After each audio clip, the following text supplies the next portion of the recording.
ನಮಸ್ಕಾರ. ಇಂದಿನ ನಮ್ಮ ಚರ್ಚೆಗೆ ಎಲ್ಲರಿಗೂ ಸ್ವಾಗತ. ಇಂದು ನಾವು ಜ್ಯೋತಿಷ್ಯದ ಅತ್ಯಂತ ಆ, ನಿಗೂಢ ಮತ್ತು ಶಕ್ತಿಶಾಲಿ ರಾಶಿಗಳಲ್ಲಿ ಒಂದಾದ ವೃಶ್ಚಿಕ ರಾಶಿಯ ಬಗ್ಗೆ ಒಂದು ಆಳವಾದ ವಿಶ್ಲೇಷಣೆ ಮಾಡೋಣ. ನಮಗೆ ಸಿಕ್ಕಿರೋ ಈ ವಿಶ್ಲೇಷಣೆ ಪ್ರಕಾರ ಇದು ಕೇವಲ ರಾಶಿ ಭವಿಷ್ಯ ಅಲ್ಲ. ಇದೊಂಥರ ಒಬ್ಬ ವೃಶ್ಚಿಕ ರಾಶಿಯವರ ಜೀವನದ ಕಥೆ ಇದ್ಹಾಗೆ ಇದೆ. ಬಾಲ್ಯದ ತೀವ್ರತೆಯಿಂದ ಹಿಡಿದು ಯೌವನದ ಪರೀಕ್ಷೆಗಳು ಮತ್ತು ಕೊನೆಗೆ ಆ 30ರ ಹರೆಯದಲ್ಲಿ ಬರುವ ಒಂದು ದೊಡ್ಡ ತಿರುವು, ಇದೆಲ್ಲವನ್ನೂ ರೂಪಿಸುವ 4 ಮುಖ್ಯವಾದ ಶಕ್ತಿಗಳ ಬಗ್ಗೆ ನಾವು ಇಂದು ಮಾತಾಡಲಿದ್ದೇವೆ. ಇದು ಒಂಥರ ರೋಚಕ ಪ್ರಯಾಣದಂತೆ ಕಾಣಿಸ್ತಾ ಇದೆ. ಹೌದು, ಖಂಡಿತ. ಇದು ತುಂಬಾನೇ ಆಸಕ್ತಿಕರವಾದ ವಿಷಯ.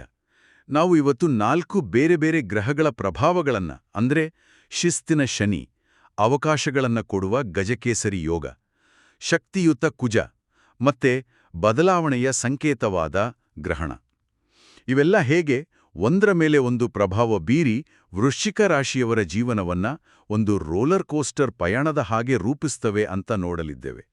ಇದು ಕೇವಲ ಭವಿಷ್ಯ ಅಲ್ಲ, ಇದು ಅವರ ವ್ಯಕ್ತಿತ್ವದ ಒಂದು ವಿಶ್ಲೇಷಣೆ ಅಂತಾನೆ ಹೇಳ್ಬೋದು. ಹಾಗಾದ್ರೆ ಈ ಪಯಣವನ್ನ ಅವರ ಮೂಲ ಸ್ವಭಾವದಿಂದಲೇ ಶುರು ಮಾಡೋಣ ಅಲ್ವಾ?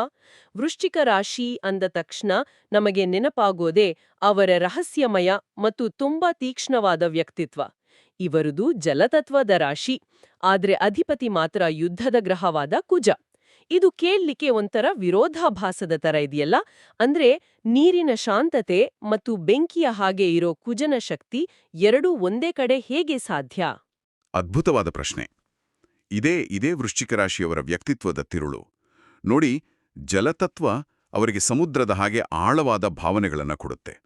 ಆದರೆ ಅಧಿಪತಿಯಾದ ಕುಜನು ಆ ಭಾವನೆಗಳ ಸುತ್ತ ಒಂದು ಉಕ್ಕಿಲ ಕವಚವನ್ನ ಕಟ್ಟಿಬಿಡ್ತಾನೆ. ಹಾಗಾಗಿ ಅವರು ಹೊರಗಿನಿಂದ ನೋಡಕ್ಕೆ ತುಂಬಾ ಕಠಿಣವಾಗಿ, ಕೆಲವೊಮ್ಮೆ ಭಾವನೆಗಳೇ ಇಲ್ಲದವರ ತರ ಕಂಡ್ರೂ ಅವರ ಒಳಗೆ ಭಾವನೆಗಳ ಒಂದು ದೊಡ್ಡ ಪ್ರಪಂಚವೇ ಅಡಗಿರುತ್ತೆ. ಅವರ ಬಲವಾದ ಇಚ್ಛಾಶಕ್ತಿ ಇದೇ ಕಾರಣ. ಓಹೋ, ಹಾಗಾದ್ರೆ ಅವರ ಆ ರಹಸ್ಯಮಯ ಸ್ವಭಾವಕ್ಕೆ ಕಾರಣ ಈ ರಕ್ಷಣಾತ್ಮಕ ಕವಚವೇ? ನಿಖರವಾಗಿ. ತಮ್ಮ ದುರ್ಬಲತೆಯನ್ನ ಯಾರಿಗೂ ತೋರಿಸೋಕೆ ಅವರಿಷ್ಟಪಡೋದಿಲ್ಲ. ಏನಾದರೂ ನೋವಾದ್ರೆ ಅದನ್ನ ಸುಲಭವಾಗಿ ಮರೆಯೋದಿಲ್ಲ. ಯಾಕಂದ್ರೆ ಕುಜ ಯುದ್ಧದ ಗ್ರಹ ಅಲ್ವಾ? ಆ ನೋವು ಅವರೊಳಗೆ ಉಳಿದುಬಿಡುತ್ತೆ.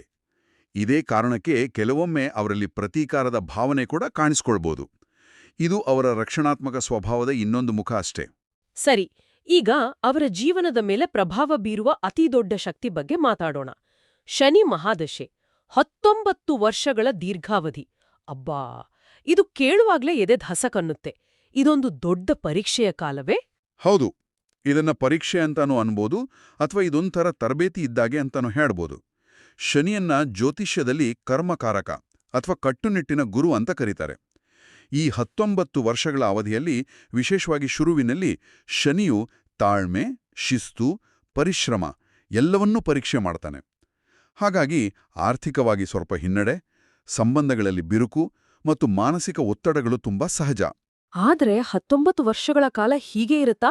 ಇದು ತುಂಬಾನೇ ಕಠಿಣ ಅಲ್ವಾ? ಇಲ್ಲ, ಇಲ್ಲೊಂದು ಕುತೂಹಲಕಾರಿ ತಿರುವಿದೆ. ನಾವು ನೋಡಿದ ಹಾಗೆ 30 ವರ್ಷ ದಾಟದ ಮೇಲೆ ಅದೇ ಶನಿಯು ನಿಧಾನವಾಗಿ ಸ್ಥಿರತೆಯನ್ನ ತರಲು ಶುರು ಮಾಡ್ತಾನೆ. ಅಲ್ಲಿಯವರೆಗೆ ಪಟ್ಟ ಕಷ್ಟಗಳು, ಅನುಭವಗಳು ಅವರನ್ನ ವಜ್ರದ ಹಾಗೆ ಕಠಿಣ ಮತ್ತು ಪ್ರಬುದ್ಧರನ್ನಾಗಿ ಮಾಡಿರ್ತವೆ. ಆಗ ಶನಿಯು ಅವರಿಗೆ ದೀರ್ಘಕಾಲ ಬಾಳಿಕೆ ಬರುವ ಯಶಸ್ಸನ್ನು ಕೊಡ್ತಾನೆ. ಶನಿ ಕೊಡೋದು ತಡವಾದರೂ ಅದು ಶಾಶ್ವತವಾಗಿರುತ್ತೆ ಅಂತಾರೆ. ಹಾಗಾದ್ರೆ ಈ ಶನಿಯ ತರಬೇತಿ ಅವರನ್ನ ಯಾವ ರೀತಿಯ ವೃತ್ತಿಗಳಿಗೆ ಸಿದ್ಧಗೊಳಿಸುತ್ತೆ? ಶನಿಗೆ ಬೇಕಿರೋದು ತಾಳ್ಮೆ ಮತ್ತು ಆಳವಾದ ಗಮನ. ಹಾಗಾಗಿ ಸಂಶೋಧನೆ, ತನಿಖಾದಳ, ಗಣಿಗಾರಿಕೆ ಅಥವಾ ಯಾವುದೇ ಸರ್ಕಾರಿ ಕೆಲಸ, ಈ ಥರದ ಕ್ಷೇತ್ರಗಳಲ್ಲಿ ಅವರು ಅದ್ಭುತ ಯಶಸ್ಸನ್ನು ಕಾಣ್ತಾರೆ. ಆದರೆ ಒಂದು ಎಚ್ಚರಿಕೆ ಇದೆ. ಈ ದೀರ್ಘಾವಧಿಯ ಒತ್ತಡದಿಂದಾಗಿ ಆರೋಗ್ಯದ ಕಡೆ, ಅದರಲ್ಲೂ ರಕ್ತದೊತ್ತಡ ಮತ್ತು ಆತಂಕದ ಬಗ್ಗೆ ಗಮನ ಇಡಬೇಕು ಅಂತ ನಮ್ಮ ಮೂಲಗಳು ಹೇಳುತ್ತವೆ. ಶನಿಯ ಕಠಿಣ ಪರೀಕ್ಷೆಯ ನಂತರ ಗಜಕೇಸರಿ ಯೋಗ ಅಂತ ಒಂದು ಪವರ್ ಅಪ್ ಬಗ್ಗೆನೂ ಹೇಳಿದಿರಿ. ಇದು ಕೇಳಲಿಕ್ಕೆ ಬಹಳ ಸಕಾರಾತ್ಮಕವಾಗಿದೆ. ಅಂದಹಾಗೆ ಗಜಕೇಸರಿ ಯೋಗ ಅಂದ್ರೆ ಜ್ಯೋತಿಷ್ಯದ ಒಂದು ಸೂಪರ್ ಪವರ್ ಇದ್ದಾಗೆನಾ? ಹೌದು, ನೀವು ಹಾಗೆ ಕರೆಯಬಹುದು. ಜ್ಞಾನ ಮತ್ತು ಸಮೃದ್ಧಿಯ ಗ್ರಹ ಗುರು ಮತ್ತು ಮನಸ್ಸಿನ ಗ್ರಹ ಚಂದ್ರ ಇವರಿಬ್ರು ಜಾತಕದಲ್ಲಿ ಒಟ್ಟಿಗೆ ಸೇರಿದಾಗ ಅಥವಾ ಕೇಂದ್ರ ಸ್ಥಾನಗಳಲ್ಲಿ ಕುಳಿತಾಗ ಈ ಶುಭಯೋಗ ಉಂಟಾಗುತ್ತೆ. ಇದು ವ್ಯಕ್ತಿಗೆ ಅಪಾರವಾದ ಜ್ಞಾನ, ಸಂಪತ್ತು, ಸಮಾಜದಲ್ಲಿ ಗೌರವ ಹೀಗೆ ದೊಡ್ಡ ಅವಕಾಶಗಳನ್ನ ತಂದುಕೊಡುತ್ತೆ. ಇದು ನಿಜಕ್ಕೂ ಒಂದು ವರದಾನ. ಒಂದು ನಿಮಿಷ, ಇಲ್ಲಿ ನನ್ಗೊಂದು ಗೊಂದಲ ಇದೆ. ಒಂದೆಡೆ ಶನಿ ಎಲ್ಲವನ್ನೂ ನಿಧಾನಗೊಳಿಸ್ತಾನೆ ಅಂತ ಹೇಳಿದ್ವಿ. ಇನ್ನೊಂದೆಡೆ ಗುರುಚಂದ್ರರು ದೊಡ್ಡ ಅವಕಾಶಗಳನ್ನ ತರ್ತಾರೆ.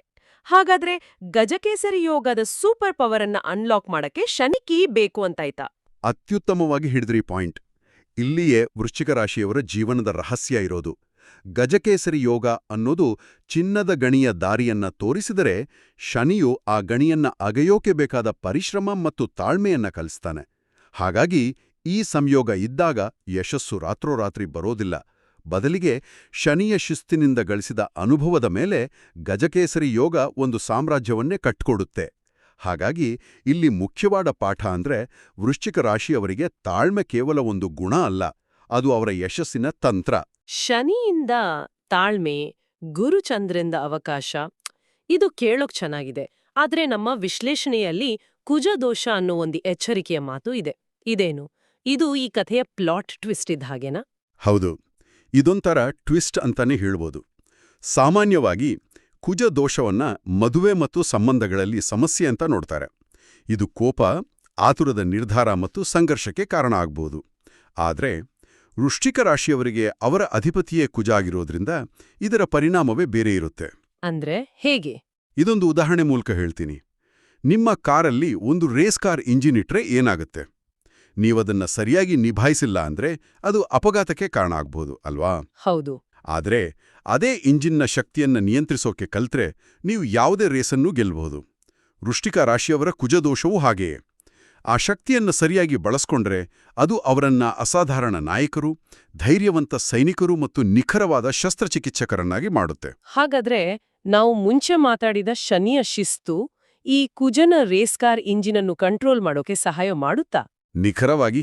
ಶನಿಯು ಬ್ರೇಕ್ ಇದ್ದ ಹಾಗೆ, ಕುಜನು ಆಕ್ಸಿಲರೇಟರ್ ಇದ್ದ ಹಾಗೆ. ಇವೆರದರ ಸಮತೋಲನವನ್ನ ಸಾಧಿಸೋದೇ ವೃಶ್ಚಿಕ ರಾಶಿಯವರ ಜೀವನದ ದೊಡ್ಡ ಸವಾಲು. ಈ ಆಂತರಿಕ ಸಂಘರ್ಷ ಅವರಲ್ಲಿ ಕೆಲವೊಮ್ಮೆ ಹತಾಶೆಯನ್ನ ಉಂಟು ಮಾಡಬಹುದು. ಆದರೆ ಯಾರೋ ಈ ಬ್ಯಾಲೆನ್ಸ್ ಕಂಡ್ಕೊಳ್ತಾರೋ ಅವರನ್ನ ತಡೆಯೋಕೆ ಯಾರಿಂದಲೂ ಸಾಧ್ಯ ಇಲ್ಲ. ಹಾಗಾದ್ರೆ ವೃಶ್ಚಿಕ ರಾಶಿಯವರ ಒಳಗೆ ಶನಿ ತಾಳು ಅಂತಾನೆ, ಕುಜ ಹೋಗು ಅಂತಾನೆ, ಮತ್ತು ಗಜಕೇಸರಿ ಯೋಗ ದೊಡ್ಡ ಕನಸು ಕಾಣು ಅಂತ ಹೇಳುತ್ತೆ. ಇದು ಕೇಳಲಿಕ್ಕೆ ಧಣಿಸುವಂತಿದೆ. ಖಂಡಿತ ಇದು ಸುಲಭವಲ್ಲ. ಇದರ ಜೊತೆಗೆ ನಮ್ಮ ವಿಶ್ಲೇಷಣೆಯಲ್ಲಿ ಗ್ರಹಣದ ಪ್ರಭಾವದ ಬಗ್ಗೆನೂ ಹೇಳಲಾಗಿದೆ. ಗ್ರಹಣದ ಸಮಯದಲ್ಲಿ ರಾಹು ಮತ್ತು ಕೇತುಗಳು ಸಕ್ರಿಯರಾಗ್ತಾರೆ. ಇದು ಹಠಾತ್ ಅನಿರೀಕ್ಷಿತ ಬದಲಾವಣೆಗಳನ್ನ ತರುತ್ತೆ. ಮುಗಿದ ಹೋದ ಹಳೆಯ ಸಂಬಂಧಗಳು ಅಥವಾ ಸಮಸ್ಯೆಗಳು ಮತ್ತೆ ಮುಂದೆ ಬರಬಹುದು. ಹಣಕಾಸಿನ ವಿಚಾರದಲ್ಲಿ ತಾತ್ಕಾಲಿಕವಾಗಿ ತಡೆಗಳು ಉಂಟಾಗಬಹುದು. ಅಂದ್ರೆ ಇನ್ನೊಂದು ಟ್ವಿಸ್ಟ್. ಹೌದು.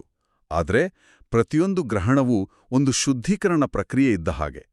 ಅದು ಜೀವನದಲ್ಲಿ ಅನಗತ್ಯವಾದದ್ದನ್ನ ತೆಗೆದುಹಾಕಿ ಒಂದು ಹೊಸ ಆರಂಭಕ್ಕೆ ದಾರಿ ಮಾಡಿಕೊಡುತ್ತೆ. ಕುಜನ ಶಕ್ತಿ ಮತ್ತು ಗ್ರಹಣದ ಹಠಾತ್ ಬದಲಾವಣೆ ಸೇರಿದಾಗ ಜೀವನದಲ್ಲಿ ನಾಟಕೀಯವಾದ ತಿರುವುಗಳು ಸಂಭವಿಸಬಹುದು. ಈ ಎಲ್ಲಾ ಗ್ರಹಗಳ ಸಂಘರ್ಷ, ಅವಕಾಶಗಳು ಮತ್ತೆ ಈ ಹಠಾತ್ ತಿರುವುಗಳ ಪರಿಣಾಮವಾಗಿ ನಮ್ಮ ವಿಶ್ಲೇಷಣೆ ಒಂದು ನಿರ್ದಿಷ್ಟ ವಯಸ್ಸಿನ ಕಡೆಗೆ ಬೆರಳು ಮಾಡಿ ತೋರಿಸ್ತೆ ಅಂತ ಅನ್ಸುತ್ತೆ. ಆ ವಯಸ್ಸು ಯಾವುದು ಮತ್ತು ಆಗ ಏನಾಗತ್ತೆ? ಹೌದು, ಈ ಎಲ್ಲಾ ಶಕ್ತಿಗಳು ಒಟ್ಟಾಗಿ ಒಂದು ನಿರ್ದಿಷ್ಟ ಸಮಯದಲ್ಲಿ ಫಲ ಕೊಡೋಕೆ ಶುರು ಮಾಡ್ತವೆ. ನಾವು ನೋಡಿದ ಹಾಗೆ ವೃಶ್ಚಿಕ ರಾಶಿಯವರ ಜೀವನದಲ್ಲಿ 33ರಿಂದ 38 ವರ್ಷಗಳ ವಯಸ್ಸಿನಲ್ಲಿ ಒಂದು ದೊಡ್ಡ ಮತ್ತು ಮಹತ್ವದ ತಿರುವು ಬರುತ್ತೆ. ಇದು ವೃತ್ತಿ, ವಿವಾಹ ಅಥವಾ ವೈಯಕ್ತಿಕ ಬೆಳವಣಿಗೆಯಲ್ಲಿ ಒಂದು ದೊಡ್ಡ ಬದಲಾವಣೆಯಾಗಿರ್ಬೋದು. ಅಲ್ಲಿಯವರೆಗೂ ಅವರು ಕಲಿತ ಶಿಸ್ತು, ಧೈರ್ಯ ಮತ್ತು ತಾಳ್ಮೆಯ ಫಲ ಸಿಗೋ ಸಮಯ ಅದು. ಇದು ಕೇಳೋಕೆ ಆಶಾದಾಯಕವಾಗಿದೆ. ಈಗ ಸ್ವಲ್ಪ ಪ್ರಾಯೋಗಿಕ ವಿಷಯಗಳಿಗೆ ಬರೋಣ. ವಿವಾಹ ಮತ್ತು ವೃತ್ತಿ ಜೀವನ, ಮದುವೆಯ ವಿಷಯದಲ್ಲಿ ಯಾವ ತರಹದ ಸಲಹೆಗಳನ್ನ ಕೊಡ್ಲಾಗಿದೆ?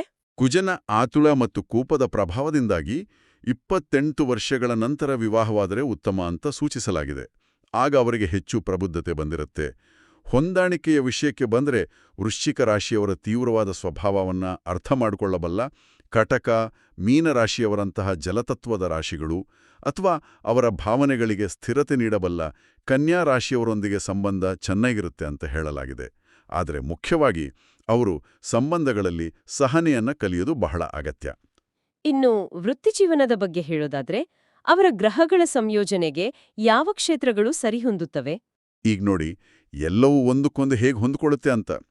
ಕುಜನ ಧೈರ್ಯ ಮತ್ತು ತೀಕ್ಷ್ಣತೆ ಅವರನ್ನ ಪೊಲೀಸ್, ಸೇನೆ, ಸರ್ಜರಿ ಮತ್ತು ರಿಯಲ್ ಎಸ್ಟೇಟ್ನಂತಹ ಕ್ಷೇತ್ರಗಳ ಕಡೆಗೆ ಸೆಳೆಯುತ್ತೆ. ಅದೇ ಸಮಯದಲ್ಲಿ ಶನಿಯ ಆಳವಾದ ಗಮನ ಮತ್ತು ತಾಳ್ಮೆ ಅವರನ್ನ ಸಂಶೋಧನೆ ಮತ್ತು ಪತ್ತೇದಾರಿ ಕೆಲಸಗಳಿಗೆ ಅತ್ಯುತ್ತಮರನ್ನಾಗಿ ಮಾಡುತ್ತೆ. ಅವರ ಗ್ರಹಗಳ DNA ಅವರ ರೆಸ್ಯೂಮೆಯನ್ನ ಬರದ ಹಾಗೆ ಇದೆ ಅಲ್ವಾ? ಹೌದು, ನಿಜ. ಹಣಕಾಸಿನ ವಿಷಯದಲ್ಲಿ 35 ವರ್ಷಗಳ ನಂತರ ಸ್ಥಿರವಾದ ಸಂಪತ್ತನ್ನು ನಿರೀಕ್ಷಿಸಬಹುದು. ಈ ಎಲ್ಲಾ ಗ್ರಹಗಳ ಪ್ರಭಾವವನ್ನ ಸಮತೋಲನಗೊಳಿಸೋಕೆ ನಮ್ಮ ಮೂಲಗಳಲ್ಲಿ ಕೆಲವು ಪರಿಹಾರಗಳನ್ನು ಕೂಡ ಸೂಚಿಸಲಾಗಿದೆ. ಅವು ಕೇವಲ ಸಂಪ್ರದಾಯಗಳ ಅಥವಾ ಅದರ ಹಿಂದೆ ಏನಾದ್ರೂ ಆಳವಾದ ಅರ್ಥ ಇದೆಯಾ? ಅದೊಂದು ಒಳ್ಳೆ ಪ್ರಶ್ನೆ.